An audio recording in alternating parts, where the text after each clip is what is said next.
A gente vai bater um papo já com o nosso querido Fábio Rocha, com o quadro Carreira e Mercado de Trabalho, e hoje a gente vai abordar o assunto que eu falei agora há pouco, que são as empresas familiares. Vamos discutir as estratégias, a cultura a organizacional, também as lideranças, a sucessão, enfim.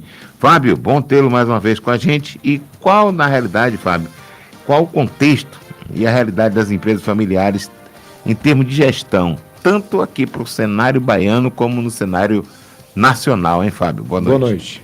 Boa noite, Igor. Estão me ouvindo bem? Sim, tranquilo. Maravilha. Boa noite, Luiz Henrique. Boa noite, ouvintes.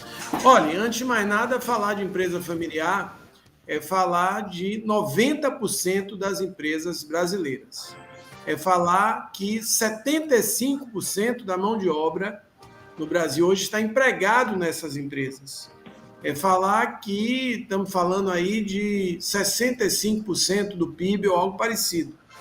É também dizer que essas empresas, já respondendo a sua pergunta do contexto, da realidade, que 70% morrem na segunda geração. Apenas 30% chegam à terceira geração e apenas 15% sobrevivem à terceira geração. Ou seja, são empresas que é quase um milagre, né, de Santa Dulce, aproveitando a nossa santa, chegar nas próximas gerações.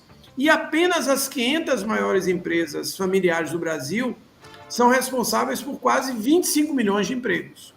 Então, percebam que é um segmento fundamental para o país e até para o mundo. Grandes empresas no mundo todo nasceram como empresas familiares ou continuam sendo familiares. Existem empresas familiares centenárias de 200 anos já de existência, mas é um tema muito pouco tratado. Os próprios profissionais, quando pensam na carreira, eles muitas vezes olham para as multinacionais, para as grandes marcas, para as grandes organizações e não olham, às vezes, para aquela empresa que está ali do lado dele.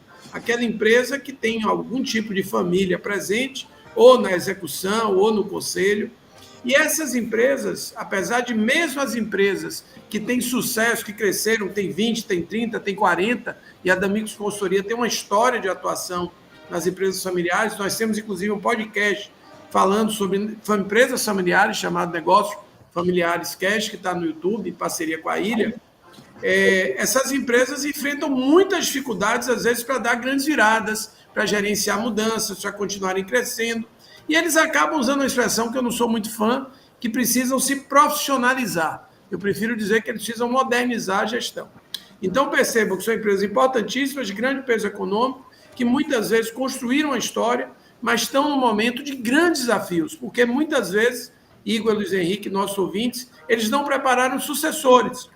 Mas não é sucessores do dono, do fundador, é sucessores de pessoas que a vida toda ali viveram sem sair, às vezes, para uma única organização e que muitas vezes, quando aquelas pessoas se desatualizam, envelhecem ou deixam a organização ou coisa que o valha, não tem gente preparada para substituir. Então, a nossa experiência, sendo bem específico, é que na grande maioria dessas empresas, é com a D'Amigos Consultoria que, pela primeira vez, essas empresas fazem um trabalho de cultura organizacional, um trabalho de desenvolvimento de lideranças, olham com mais carinho, olham com mais profissionalismo de temas como planejamento, estratégia e gestão de pessoas. Então, sem dúvida nenhuma, daria, Igor e Luiz Henrique, para a gente fazer uns 15 programas, uma série só para falar de empresas familiares.